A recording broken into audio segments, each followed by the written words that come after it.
যে জায়গাটা ব্যবহার করে আওয়ামী লীগ তার ফ্যাসিস্ট কাঠামো ছড়িয়েছে সেটা হচ্ছে শিল্প সবাই বোঝে না।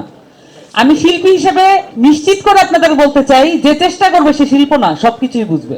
বিজ্ঞান শিল্প আপনারা যে যা বুঝতে চান, রাজনীতি যে যা বুঝতে চান সবই বোঝা যাবে, কিন্তু শিল্প সবাই বোঝে না। এবং শিল্প একটা ক্লাসের এলিমেন্ট এবং একটা ক্লাসের জিনিস, এইটা করে জনবিচ্ছিন্ন করে এইখানে তাদের দখল তারা প্রতিষ্ঠিত করেছে, এটা কেউ নোটিস করে নাই। এবং শিল্পের মধ্যে দিয়ে যখন একটা পেইন্টিং এর মধ্যে দিয়ে, একটা গানের মধ্যে দিয়ে যখন প্রোপাগান্ডা প্রচারিত হয়, আওয়ামী লীগের প্রোপাগান্ডা, তখন সেটা এমন ভাষায় করা হয়, এমন দৃশ্যায়নে করা হয় যে সাধারণ মানুষ হুট করে দেখে এটাকে ডিটেক্ট করতে পারবে না এটা ফ্যাসিস্ট উপাদান।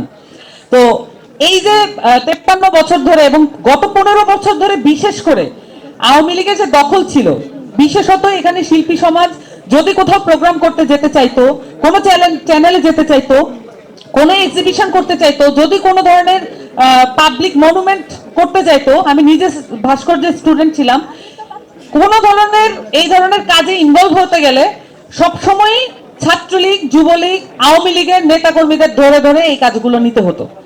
এই যে প্রতিষ্ঠাটা করেছে তারা, এটার মধ্য দিয়ে তারা এদেরকে নিজেদের আয়ত্তের মধ্যে নিয়ে আসছে, আওয়ামী লীগ নিজেদের আয়ত্তের মধ্যে নিয়ে আসছে। তাহলে আমাদেরকে কি করতে হবে? আমাদেরকে জনগণের শিল্পী তৈরি করতে হবে। তার মানে আমরা যদি মনে করি যে শিল্পীরা করাপ্টেড, এই কারণে আমরা শিল্পীদের, আমাদের সন্তানদেরকে শিল্প প্রতিষ্ঠানে আমরা পাঠাবো না, আমরা গান গাইতে পাঠাবো না, আমরা চারুকলায় পাঠাবো না, তাহলে আওয়ামী লীগ আবার সুযোগ নেবে। তার মানে হচ্ছে আমাদের সন্তানদেরকে উৎসাহ দিতে হবে, যারা বাংলাদেশের স্বপ্ন দেখে, সুন্দর একটা বাংলাদেশের স্বপ্ন দেখে, তাদেরকে বরঞ্চ এই প্রতিষ্ঠানগুলোকে দখল করার চিন্তা করতে হবে। এই প্রতিষ্ঠানগুলোকে আপনার মতবাদ দিয়ে আপনারা দখল করতে পারবেন। এটা শুধুমাত্র বাইরে থেকে সমালোচনা করে এটা দখল হবে না। সমালোচনা সেই সাথে যথাযথ ক্রিটিক, সেই সাথে হচ্ছে ইনভলভমেন্ট, অংশগ্রহণ। আমি আমার একটা ব্যক্তিগত অভিজ্ঞতার কথা বলি। চারুকলায় আমাদের যে বৈশাখের যে স্ট্রাকচার গুলো বানানো হতো, সেইটা স্ট্রাকচার বানানোর সময় এপ্রিলে একটা বড় সমাবেশ হয়েছিল আলেমদের। তখন পুরো শাহবাগ এবং একদম উদ্যান জুড়ে অনেক আলেম এসেছিলেন এবং অনেক আলেম ভিতরে উকি ঝুঁকি দিচ্ছিলেন একটু দেখার জন্য, জিনিসটা ইন্টারেস্টিং, তারা দেখতে চাচ্ছিলেন, কিন্তু চারুকলা থেকে ঢুকতে দেওয়া হয়নি। আমি সেই সময় খুবই মর্মাহত হয়েছিলাম, আমি তখন 3rd ইয়ারের স্টুডেন্ট। আমি খুবই মর্মাহত হয়েছিলাম যে একটা বড় জনগোষ্ঠীকে আমরা চারুকলা থেকে দূরে রাখছি, আবার আরেকটা বড় জনগোষ্ঠী চারুকলা থেকে দূরে থাকছে। আমাদের এই দুইটার মিশ্রণ করতে হবে। এবং আমরা যদি আওয়ামী লীগের দখল এইসব প্রতিষ্ঠান থেকে দূর করতে চাই, এই ধরনের যত প্রতিষ্ঠান আছে, গানের প্রতিষ্ঠান আছে, শিল্পকলা একাডেমি, বুলবুল, ললিতকলা একাডেমি, এই যত প্রতিষ্ঠান আছে, এখান থেকে যদি আওয়ামী লীগের দখল আমরা দূর করতে চাই, আমাদেরকে শিল্প চর্চায় ইনভলভ হতে হবে। এটা একটা কোশ্চেন। আর হচ্ছে আপনার আরেকটা কোশ্চেন ছিল যে বুথ আছে কিনা কোনো।